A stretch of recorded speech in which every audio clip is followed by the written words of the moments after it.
आज आपण भाग्यवान आहोत, स्वामींच्या दरबारात बसलेलो आहोत. स्वामींच्या दरबारामध्ये तोच भक्त बसतो त्यावर स्वामींची कृपा असते.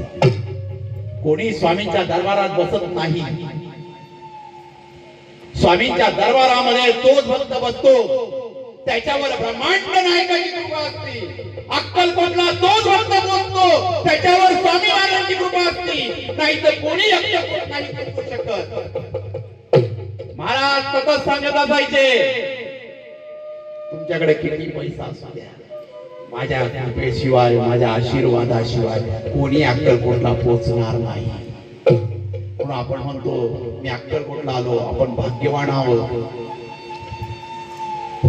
मी अक्कलकोटला पोहोचलो, मी भाग्यवान आहोत. या ब्रह्मांड नायकाच्या दरबारामध्ये पोहोचलो, स्वामींचं दर्शन घेतोय, स्वामींचा समाधी मठ मी बघतोय.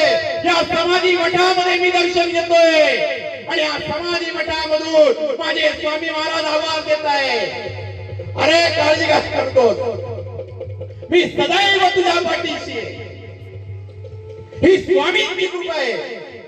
आजही अनेक स्वामी भक्त समाधी मठामध्ये जातात आणि त्या समाधी मठामधून आवाज येतो, काळजी करू नका, मी आहे, सदैव तुमच्या पाठीशी आहे. हे स्वामींचे वाक्य सदैव त्या समाधी मठामधून बाहेर येत असतात. वटवृक्ष मंदिरात गेलात, माझा ब्रह्मांड नायक त्याच वटवृक्षाच्या छायेखाली आजही बसलेला आहे आणि त्यावेळेसही बसलेला होता. त्या वटवृक्षाच्या छायेमध्ये बसल्यावर अनेक भक्तांच्या जे दुःख आहे ते दूर करणारा कोणी असेल तर मला ब्रह्मांड नायक अक्कलकोट मध्ये बसलेला आहे. तो प्रत्येक भक्तावर कृपा करतोय. आपण त्याच्या दरबारात पोहोचलो, त्याचा आशीर्वाद आपल्याला मिळतोय.